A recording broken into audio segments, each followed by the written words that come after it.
오늘 성령 강림절 후 8번째 주일, 오늘 우리에게 주어진 본문이 이제 아모스 7장 7절에서 이제 17절까지 말씀입니다.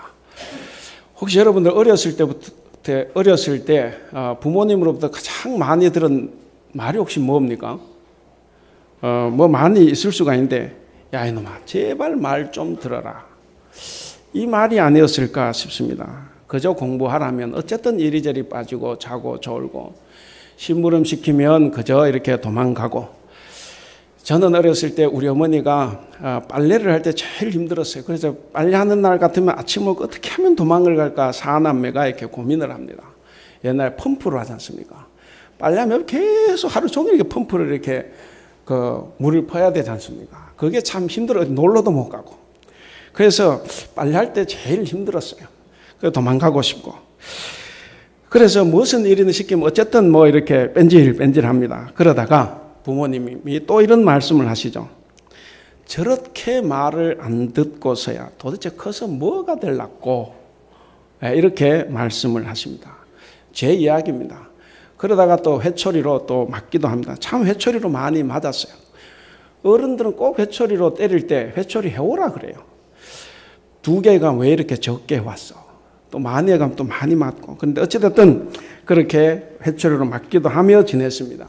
주전 8세기, 오늘 이 아모스 시대가 바로 그런 시대입니다. 하나님의 말씀을 참 안 듣던 그런 시대입니다. 아모스는 지금부터 2700년 전 사람입니다. 주전 8세기 이스라엘 여로보암 2세 그 왕이 다스리던 때에 하나님의 부르심을 받았습니다. 그때는 이 솔로몬 왕 이후로 가장 강성한 나라였습니다. 우리 이제 여로보암 2세가 굉장히 나쁜 왕 이렇게 이야기하지만, 그러나 정치적으로 경제적으로 대국이었습니다. 영토도 가장 넓었습니다. 그런데 항상 이런 번영의 시대에, 뭔가 황금 시대에 보면 종교가 부패해져 있습니다. 그리고 사회적으로 경제적으로 불평등이 아주 팽배해서 부익부 빈익빈 형상이 이게 두드러지게 나타납니다. 바로 오늘 본문은 바로 이런 죄로 인해서 북이스라엘에 내리실 심판에 대해서 예고하는 말씀입니다. 본문 앞에 보면 7절에서 9절을 보시면 아모스가 이렇게 다림줄을 들고 계시는 이 하나님, 주님을 만납니다. 다림줄이라는 것은 건물의 수직을 재는 거예요. 그래서 이렇게 재보고 건물이 좀 기울어졌다? 그러면 이제 파괴해야 되죠. 건물을 부숴야 됩니다. 그런데 하나님께서 이 다림줄을 어디에다가 두셨습니까? 거기 보면 8절 끝에 이스라엘, 내 백성 이스라엘 가운데 뒀다, 이렇게 이야기를 합니다. 그러니까 이스라엘 백성을 재보겠다는 겁니다. 이 나라가 내 말에 얼마나 순종하고 있는지, 이 백성들의 의로움은 어떤지, 신앙은 어떤지 한번 재보겠다, 측정해 보시겠다 하는 겁니다. 그래서 측정을 했습니다.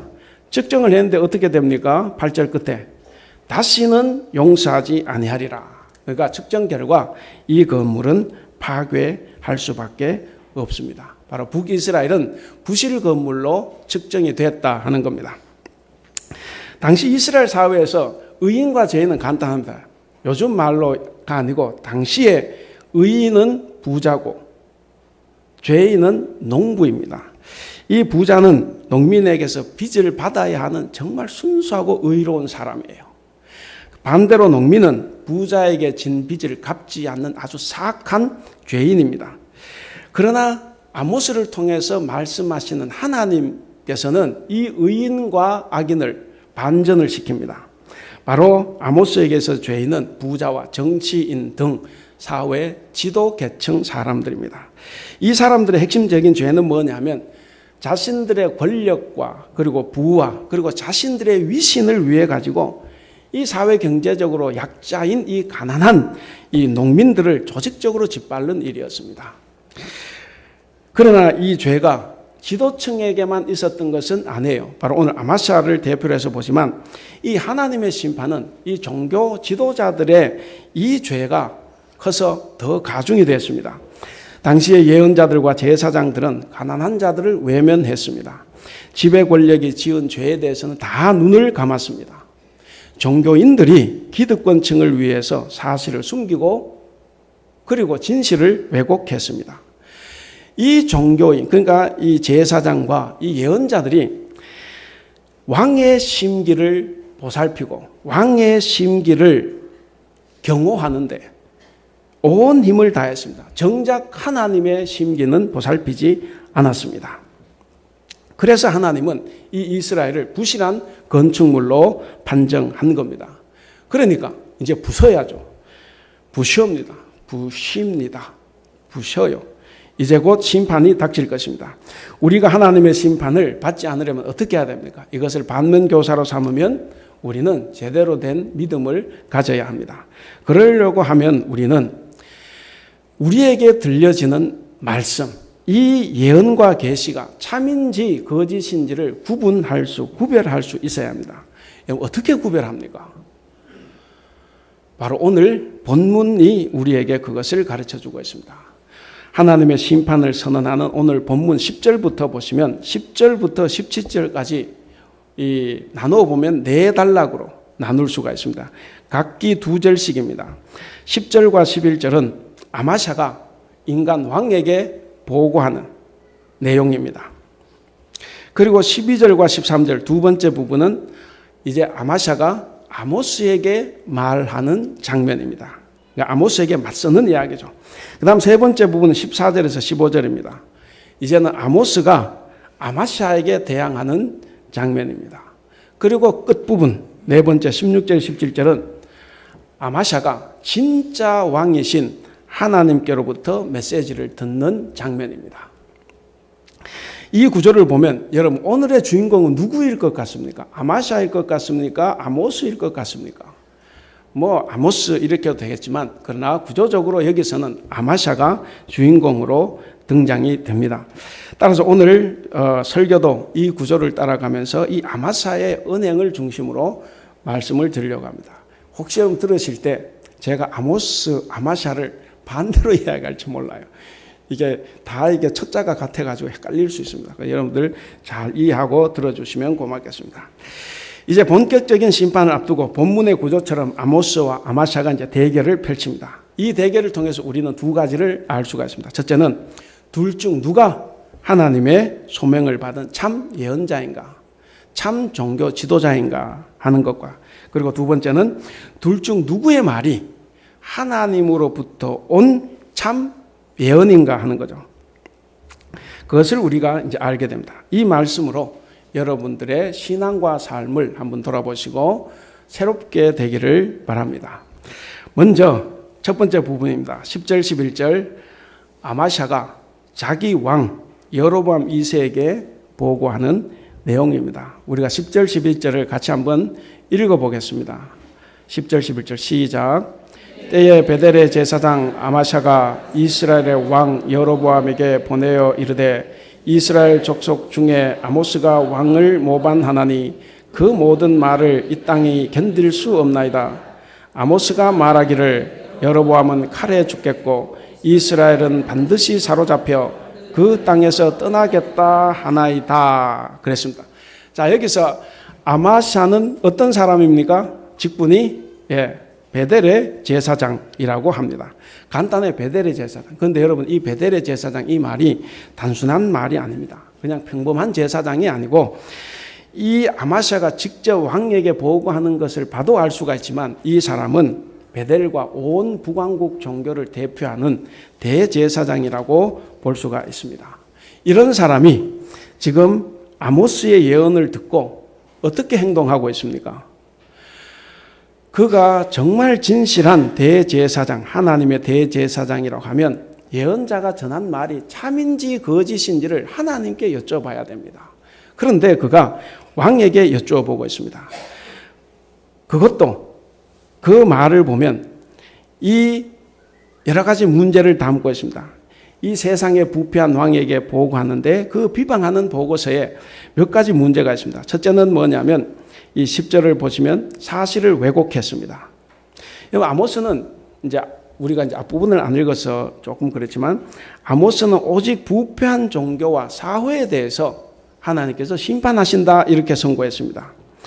그러나 이 아모스를 없애고 싶어하는 이 이기적인 목적을 가진 아마샤는 어떻게 보고합니까? 아모스가 왕에 대해서 모반한다 그렇게 이야기를 합니다. 그러니까 이 반란자, 선동자로 이렇게 왜곡시켜 왕에게 보고를 했습니다. 사실은 알고 보면 이 아모스가 반란을 선동하는 게 아니에요. 오히려 자기가 왕을 현혹하고 백성들을 선동하는 반란자 역할을 하고 있습니다. 그리고 이제 11절을 보시면 아마시아는 사실도 변조시킵니다. 여러분 거기 보면 11절에 어떻게 되어 있습니까? 아마시아가 왕에게 말할 때 아모스가 말하기를 이렇게 했죠. 그러나 8절에서 아모스의 말은 누구의 말입니까? 8절은 여호와께서 아모스에게 말씀해 주신 내용입니다. 근데 이것을 이 대제사장이라고 하는 이 아마시아는 누가 그러던데 라는 식으로 아주 하찮은 말로 바꿔버립니다. 정말 무섭고 안타까운 이야기입니다. 제사장이 하나님의 말씀을 이렇게 하찮은 하나의 말로 돌려버리니까 이 나라가 망할 수밖에 없다 하는 겁니다. 그리고 계속해서 보시면 아마시아는 거두절미하고 자신에게 유리한 쪽으로 말을 하고 있습니다. 자기에게 불리한 것은 다 뺐습니다. 여러분, 아모스는 이스라엘을 심판하시겠다는 이 하나님께 두 번씩이나 중재를 했어요. 두 번씩이나 중재를 하고 하나님께서 그걸 거두어 드리십니다. 그런데 이 내용은 빼요. 여러분들 7장 앞부분을 보시겠습니다. 앞부분 7장 2절을 보시면 이 사하소서 그렇게 이야기하죠. 주 여호와여 청컨대 사하소서. 이 야곱지 미약함으로 어떻게 섭니까? 그랬더니 하나님께서 한번 미루죠. 예, 미루었습니다. 뜻을 돌이키십니다. 그리고 4절, 6절에서 두 번째 또 이야기합니다. 또 하나님 심판하시겠다고 했을 때 5절에서 아모스가 또 청을 합니다. 제발 그쳐 주소서. 그랬더니 하나님께서 6절에서 뜻을 다시 한번 돌이키십니다. 그러니까 이 아모스가 자기 나라를 위해서 이렇게 중재하는 이런 일들을 다 빼버렸습니다. 그리고 심판 선언만 이야기를 합니다. 심판하는 이유에 대해서도 말하지 않습니다. 그래서 자기에게 불리한 것은 다 뺐습니다. 그리고 자기에게 유리한 것은 더 과장을 합니다. 여러분 9절을 보시면 9절 끝에 보시면 어떻게 됩니까? 이삭의 산당들이 하면서 끝에 보시면 내가 일어나 칼로 여로보암의 집을 친다 이렇게 이야기를 했습니다. 여로보암의 집이라는 것은 나라를 이야기합니다. 그러니까 이스라엘 나라를 치겠다 하는 이야기입니다. 그런데 아마시아는 이것을 어떻게 보고를 합니까? 11절에 보시면 아모스가 말하기를 여로보암은 칼에 죽는다 이렇게 보고를 합니다. 그 아모스가 그런 예언을 한 적이 없습니다. 바로 왜 이런 말을 씁니까? 아마시아는 이 아모스를 제거하기 위해서 상대방이 들으면 격분하도록 고의적으로 이 언어를 선택을 했습니다. 왕을 자극해서 자기의 목적을 달성하려고 이 말을 과장을 한 겁니다. 여러분 실제로 이 여로보암 2세는 오래 삽니다. 41년 동안 통치를 해요. 그리고 칼에 맞아 죽은 적 없습니다. 천수를 누리다가 자기 아들에게 왕위를 계승해주고 죽습니다. 여러분 허위 과장 광고 많이 보셨죠? 이 치약을 사용만 하면 이가 정말 환해진다. 눈이 부실 정도로 밝아진다. 그렇습니까? 우리 교회 식당 하신 분한테 이야기하는 건 아니고 메뉴판에 음식 사진을 찍어 놨습니다. 정말 맛있게 보여요. 맛있는 것도 있지만 아닐 수도 있습니다. 이 대만은 모르겠습니다. 한국에는 여름이 되면 이 캠핑 장비를 사라고 이렇게 이 모든 캠핑 장비와 더불어 아가씨와 함께 사진을 찍고 싸게 판다. 돈 아무리 줘도 아가씨는 안 줘요. 아가씨 주는 줄 알고 사봐도 주지 않습니다. 항상 고객은 농담이지만 항상 고객은 그렇게 속습니다. 허위 과장 광고입니다. 속으니까 혹시나 하면서 기대하면서 먹게 되고 사게 되는 겁니다. 제사장과 예언자들도 마찬가지입니다. 하나님의 말씀을 공짜로 받아요. 그렇죠. 그리고 팝니다. 항상 드름직하게 팝니다. 그래서 주 고객인 이스라엘 왕과 백성들이 항상 이 거짓 예언자와 그리고 자기 안위만을 추구한 이 거짓 제사장에게 속습니다. 아모스에게는 신앙과 일상생활이 같은 영역입니다. 신앙과 삶을 분리시키지 않습니다. 그런데 아마샤는 종교 행위와 삶을 완전히 분리를 합니다. 그래서 성소에서는 그는 거룩하게 말하지만 성소 밖에서는 항상 거짓말만 일삼습니다. 이 종교 권세를 가진 아마샤는 정치 권세를 가지고 있는 여로보암을 최대한 자극합니다. 최대한 자극하고 왕의 권력을 이용해서 아모스를 죽이겠다, 아모스를 쫓아내겠다는 이 의도로 허위 과장 보고를 지금 하고 있는 것입니다. 여러분, 정치가 종교를 이용하고 그리고 종교가 정치를 이용하는 이런 변질은 나라가 망할 수밖에 없는 상황입니다. 바로 이것이 당시 이스라엘 나라의 영적 분위기였습니다.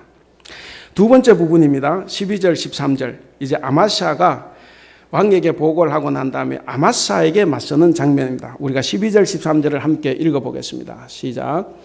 아마샤가 또 아모스에게 이르되 선견자야 너는 유다 땅으로 도망하여 가서 거기에서나 떡을 먹으며 거기에서나 예언하고 다시는 베델에서 예언하지 말라. 이는 왕의 성소요 나라의 궁궐이민이라. 예. 자, 이 아마샤가 왕에게 보고를 했으면 기다려야 되지 않습니까? 여기는 시간적 여유가 없지만 아마 좀 기다렸을 겁니다. 근데 왕에게서 회신이 안 오니까 자기가 더 기다릴 수 없어요. 그래서 자기가 왕과 백성들을 위해서 아모스를 제거해야 된다는 이런 일념으로 이제 아모스를 찾아가 만납니다. 찾아가서 하는 말이 참 유치하기 짝이 없습니다. 먼저 12절을 보시면 이 아마샤는 아모스를 보고 뭐라고 합니까? 선견자야 그렇게 이야기하죠. 선견자, 예언자, 선지자 크게 차이는 없지만 여기서는 차이가 있습니다. 선견자는 환상만 보는 사람이에요. 환상만 보는 사람. 그러나 예언자는 환상도 보고 하나님의 말씀도 듣는 사람입니다. 그러니까 여기서 선견자다 이 말은 이 비꼬는 이야기예요. 너는 환상만 보잖냐? 하나님의 말씀 너 알지도 못하고 깨닫지도 못하잖냐? 하면서 이제 경멸하는 말입니다. 무슨 의미입니까? 상대방을 화나게 하고 짜증나게 하는 참 유치한 말입니다. 그러면서 또 아마샤는 왕이 너를 죽일 것이라고 거짓말을 물론 여기에 나오지 않습니다. 그러나 네가 유다 땅으로 도망가서 거기에서나 예언하라고 할 때 그 말은 뭡니까? 왕이 너를 찾아 죽일 것이니까 빨리 도망가라는 거죠. 이게 뭔 의미입니까? 너는 유다 사람이잖냐? 남왕국 유다 사람인데 왜 북왕국에 와서 예언하고 있냐?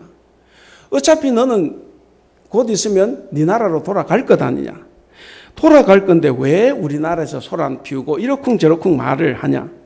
그리고 북왕국이 망한다는 예언하면 누가 좋아합니까?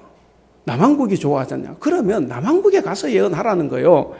그게 내한테 좋다. 그래서 빨리 도망가라는 이야기입니다. 그런데 역시 여기서도 이 아마샤에게는 초조함이 있습니다. 조금 전에 말씀드렸지만 자기 보고에 대해서 왕이 회신을 하지 않고 있지 않습니까? 그러니까 혹시나 왕이 자기 말보다는 아모스의 말을 더 신뢰할까 봐. 그리고 백성들이 아마샤 자기를 버리고 아모스를 따라갈까 봐 그것이 두려운 겁니다. 그래서 지금 빨리 도망가라고 이렇게 협박을 하는 겁니다. 이것이 바로 자기 안위만을 위해서 하나님을 이용하는 자들의 현실입니다. 또 하나 12절 끝에 보시면 아마샤는 아모스를 밥벌이 하는 예언자라고 비난을 합니다. 거기 보면 거기에서나 떡을 먹으며 거기에서나 예언하라 이렇게 이야기하지 않습니까? 유다에 가서 떡을 먹으라 이 말은 네가 여기에서는 아무리 예언을 해도 너에게 돈 주는 사람이 없다는 겁니다. 이 말의 본래 의도는 뭡니까? 사람들에게 아모스 저놈도 돈 받고 예언하는 가짜 예언자다. 그러니까 싹군 예언자다라는 것을 사람들에게 알려주려고 하는 겁니다. 여러분, 부처 눈에는 부처가 보이고 돼지 눈에는 돼지가 보입니다. 싹군의 눈에는 싹군밖에는 보이지 않습니다. 그러니까 아마샤는 이 아모스와의 갈등을 밥그릇 싸움으로 변질을 시킵니다. 역시 뭡니까? 자기가 밥그릇 때문에 지금 이 일을 하고 있거든. 그러니까 아모스 역시도 그렇게 보이는 것이 어떻게 보면 당연하다고 봅니다. 그런데 여기서 여러분 정말 문제는 뭡니까? 진짜 이슈는 뭡니까? 진짜 이슈는 아모스가 진실된 하나님의 말씀을 전하고 있는가 하는 것입니다. 사실 둘의 싸움은 이것이 돼야 됩니다. 정말 네가 전하는 말이 하나님의 말씀이냐? 그걸 따져보고 그게 맞으면 그것을 지키고 그걸 따라가야 되는 거죠. 그것이 정상이지만 아마샤의 관심은 하나님의 뜻은 아닙니다. 오직 자기의 기득권을 고수하고 유지하는 것, 그거밖에 없어요. 왜 그러냐? 아마샤가 하나님의 말씀을 듣기에는 너무 많은 것을 가지고 있어요. 여러분, 때로 우리가 너무 많은 것을 가지고 누리고 있으면 하나님의 음성이 들리지 않을 수가 있습니다. 그리고 13절을 보시면 아마샤는 아모스의 활동을 막기 위해서 설득도 하고 권면도 합니다. 별의별 방법을 다 동원합니다. 아마샤는 그 앞에서는 뭐라고 합니까? 그곳에서나 예언하라. 그러니까 12절 끝에서 보면 네가 베델에 가서나 예언하라. 이렇게 했는데 여기서는 뭐입니까? 13절 베델에서는 예언하지 말라. 그러니까 이곳에서는 예언하지 말라는 거예요. 그곳에서나 예언하고 이곳에서는 예언하지 말라고 합니다. 예언을 하되 이곳에서는 안 되고, 그리고 또 예언을 하되 그 내용은 안 된다는 겁니다. 왜 그렇습니까? 베델은 13절 이는 왕의 성소요 나라의 궁궐이다 그랬습니다. 베델은 왕의 성소이기 때문에 유대의 촌놈인 네가 와서 예언할 그런 장소가 아니라는 겁니다. 그리고 여기는 왕이 거주하는 곳이기 때문에 왕을 욕해서는 안 된다고 합니다. 여러분, 하나님의 대제사장인 이 아마샤가 하나님의 마음을 전혀 고려하지 않습니다. 아마샤와 이 아모스의 대결은 권위의 대결입니다. 여러분, 두 사람 다 나야말로 진실로 하나님을 대표한다고 지금 주장하고 있습니다. 그런데 여러분, 둘 다 옳을 수는 없어요. 둘 중에 하나는 가짜입니다. 여러분, 무엇이 저 두 사람을 저렇게 바꾸어 나왔겠습니까? 도대체 저 둘의 차이는 뭐겠습니까? 아마샤는 제사장이지만 하나님을 제대로 배우지 못했습니다. 그러니까 하나님을 제대로 알지 못했어요.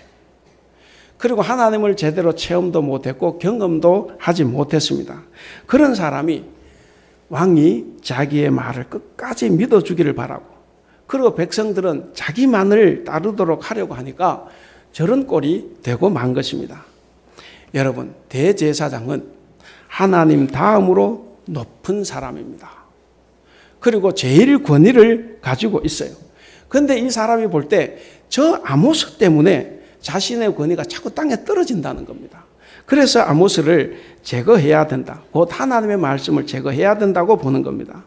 여러분, 우상숭배자들이나 올바른 믿음을 갖지 못한 사람들의 특징은 뭐냐면 바로 아마샤처럼 자신만을 생각한다는 겁니다.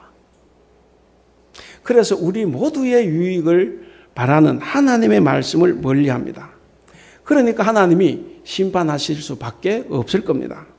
반면에 하나님의 말씀, 율법이나 예수 그리스도의 생명의 이 법은 더불어 살아가는 모든 사람들을 위한 법입니다. 이것을 실천하는 성도들이 바로 성령을 따르는 사람들이고, 그리고 하나님의 복을 받아 누릴 수 있는 사람들입니다. 이제 세 번째 부분입니다. 14절, 15절. 여기서는 드디어 아모스가 아마샤에게 대항하는 장면입니다. 14절, 15절을 함께 읽어보겠습니다.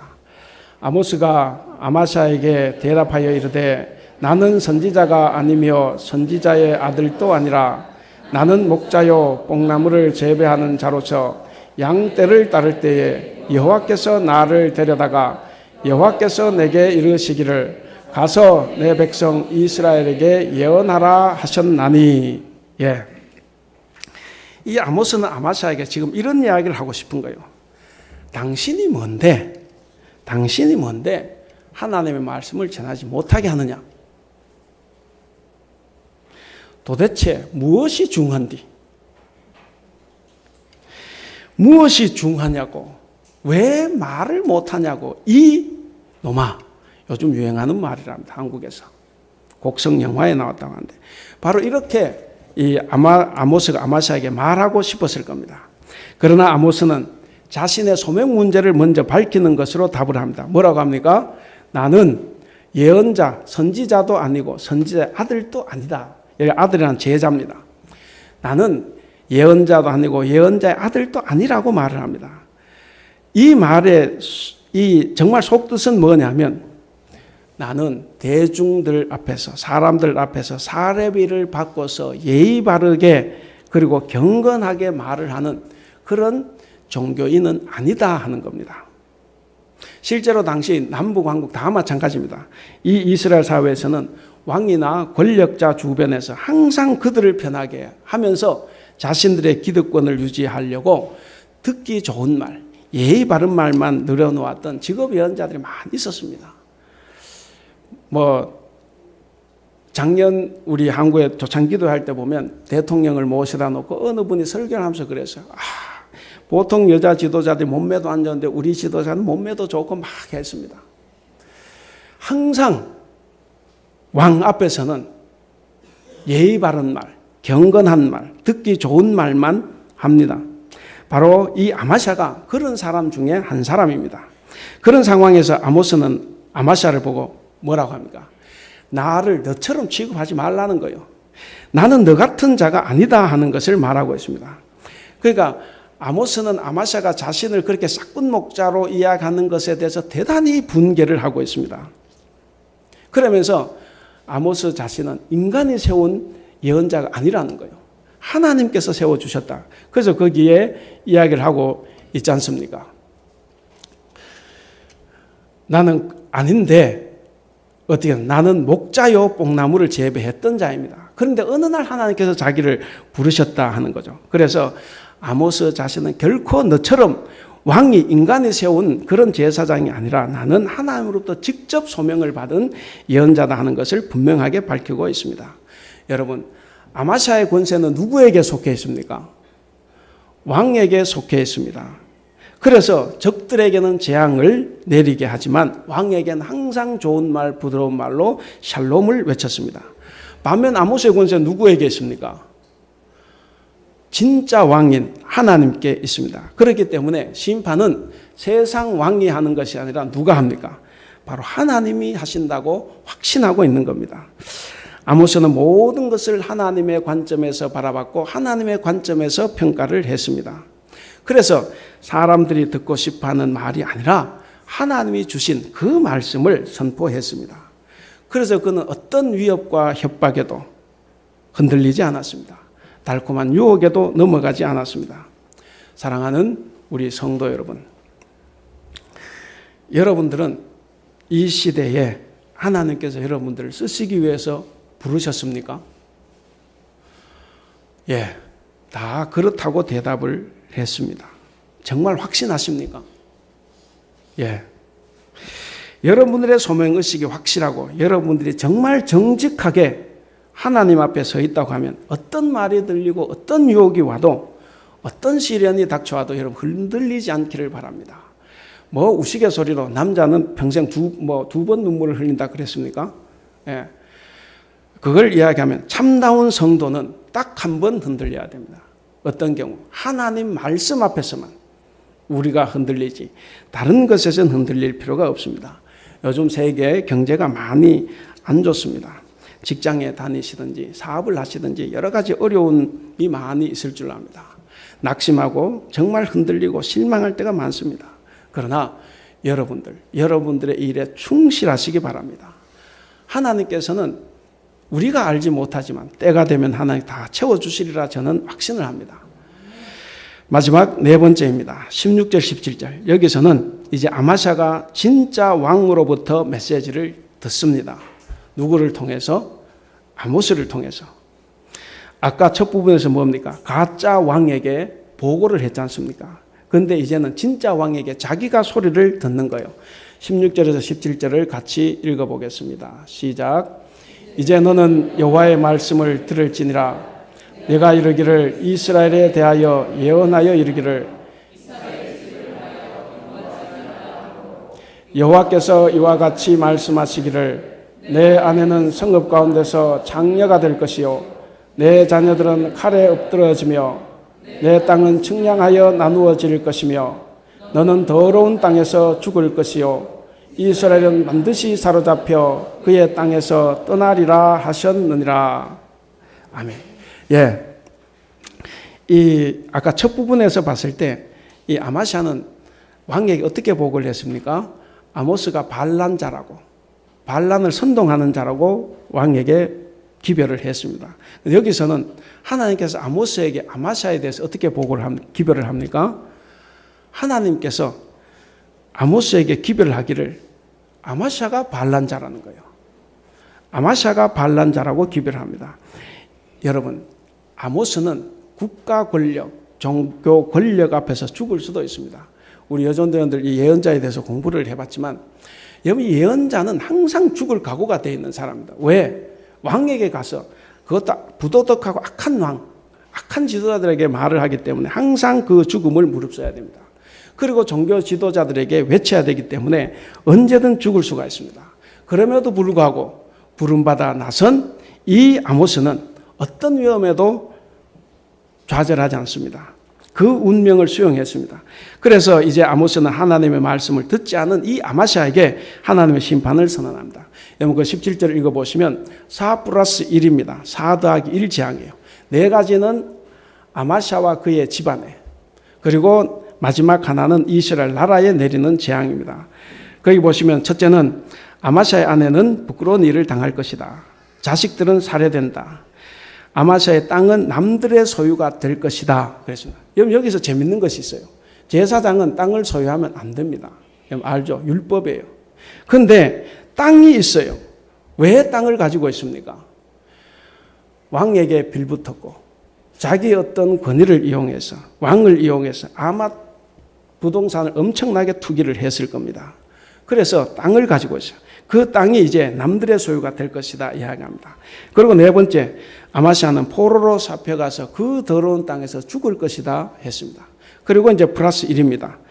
마지막 다섯 번째, 이스라엘 백성들도 사로잡혀서 고국을 떠나게 된다 하는 예언입니다.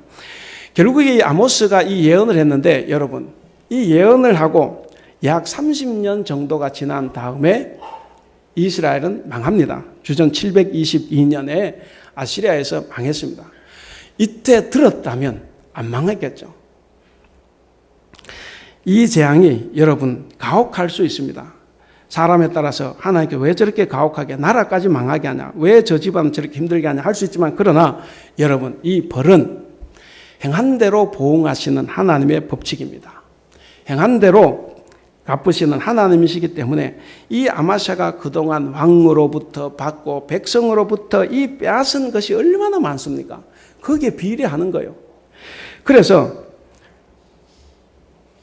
이 아마샤가 가장 높은 곳까지 올라갔죠. 뭡니까? 출세했습니다. 그리고 가장 높은 것을 다뤘습니다. 뭡니까? 예배와 신앙, 이 종교를 다루었어요. 이 가장 높은 곳까지 올라가고 가장 높은 것을 다뤘던 이 아마샤가 이제 뭡니까? 가장 더러운 곳에서 가장 비참한 운명을 맞이합니다. 바로 하나님이 일하시는 법칙입니다. 아마샤는 하나님의 제사장으로서 신성한 것을 추구하지 않았습니다. 세속의 좋은 것만 추구했습니다.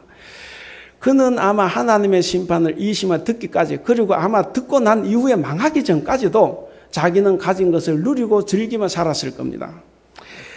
그러고 웃고 누리는 사이에 자신의 운명은 어떻게 됩니까? 완전히 뒤바뀌는 거예요. 반전이 되었습니다. 그러나 아모스는 어떤 사람입니까? 자신의 불이익이 충분히 예상됨에도 불구하고, 자기가 죽을 수 있음에도 불구하고 하나님께로부터 들었던 말씀을 그대로 전합니다.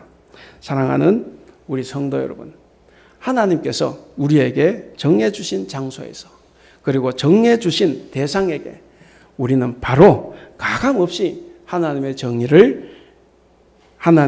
말씀을 전해야 되고, 그리고 그 정의를 우리가 삶에서 실천해야 합니다. 그럴 때 여러분은 다 하나님의 자녀가 되고 예언자 아모스의 제자가 될 수 있습니다. 이제 결론입니다. 여러분, 오늘날 우리 한국에 있는 많은 교회들을 한번 보십시오. 한 교회 안에 서로 다른 주장을 하는 사람들이 있어요. 똑같은 주장을 하기도 합니다. 모두가 다 자기가 진실이라고 합니다. 자기만이 진정으로 하나님을 대표한다고 주장합니다. 여러분, 그런 사람들이 지금 여러분 앞에 있다면 여러분 어떻게 하시겠습니까? 누구의 말, 누구를 따라가겠습니까? 실제로 이 문제는 쉬운 문제가 아닙니다. 그래서 한국 교회들이 많이 곤란한 겁니다. 여기에 대해서 예수님은 산상설교에서 우리에게 이미 말씀해 주셨습니다. 마태복음 7장 15절 16절을 펴보시면 예수님이 이렇게 말씀하셨어요. 거짓 선지자들을 삼가라. 그들은 뭡니까? 양의 옷을 입고 너희에게 오지만 속에는 노력하는 일이라.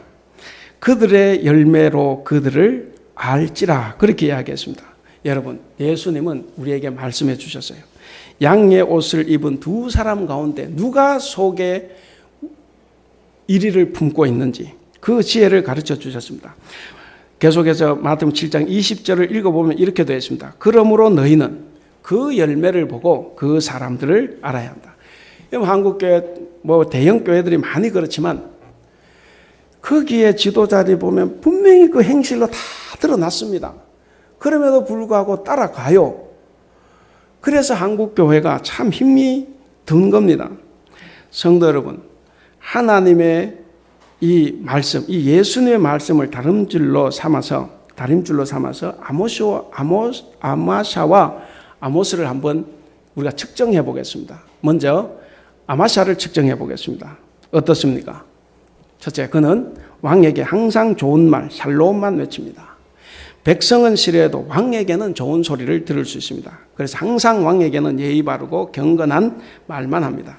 두 번째로, 하나님의 말씀을 왜곡해서 하나님의 사람에게 반란 선동죄를 씌웁니다. 그래서 엉뚱한 결론에 도달하게 합니다. 세 번째로는 거두절미하고 자기에게 불리한 것은 빼고 유리한 말만 합니다. 유리하다고 하면 과장도 합니다. 네 번째, 자신의 밥그릇, 자신의 기득권, 자신의 특혜 유지를 위해서 일을 합니다. 그래서 결국 사람들을 하나님을 따르게 하는 것이 아니라 자기 자신을 따르게 합니다. 이제 똑같은 다림줄로 아모스를 한번 측정해 보겠습니다. 첫째, 왕이 싫어하는 말을 합니다. 그리고 백성들을 대단히 안타깝게 여깁니다. 그럼에도 불구하고 백성들의 죄도 엄하게 탄핵을 합니다. 그래서 양쪽 사람들로부터 다 싫은 소리 듣습니다. 특별히 그는 가진 자에게, 왕에게 거친 말을 합니다. 두 번째, 큰 손해가 나고 두렵고 무서워도 하나님의 말씀을 가감없이 전합니다. 세 번째, 자기의 유불리를 따지는 것이 아니라 이스라엘 백성과 나라의 유불리를 따지고 말을 전했습니다.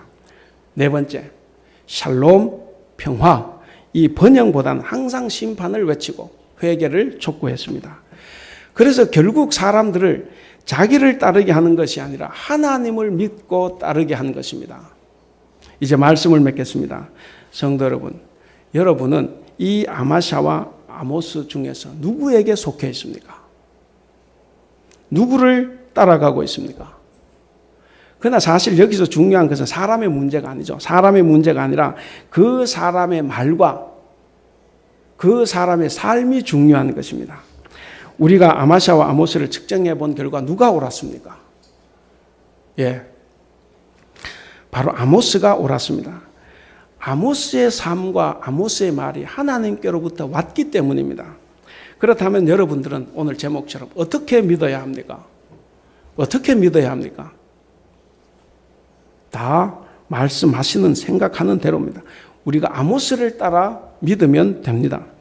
아마샤의 삶을 거부하고 아모스처럼 살면 됩니다.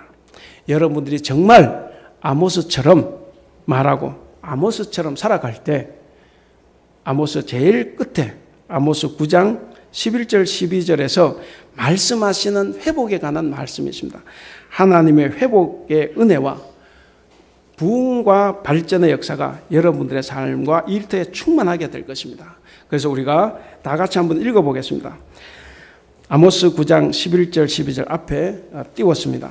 11절 12절을 읽으면서 여러분들을 향한 하나님의 사랑과 회복의 음성을 들으실 수 있기를 바랍니다. 같이 한번 읽고 마치겠습니다. 시작. 그날에 내가 다윗의 무너진 장막을 일으키고 그것들의 틈을 막으며 그 허물어진 것을 일으켜서 옛적과 같이 세우고 그들이 에돔에 남은 자와 내 이름으로 일컫는 만국을 기업으로 얻게 하리라. 이 일을 행하시는 여호와의 말씀이니라. 이 일을 행하는 여호와의 말씀이니라. 기도하겠습니다.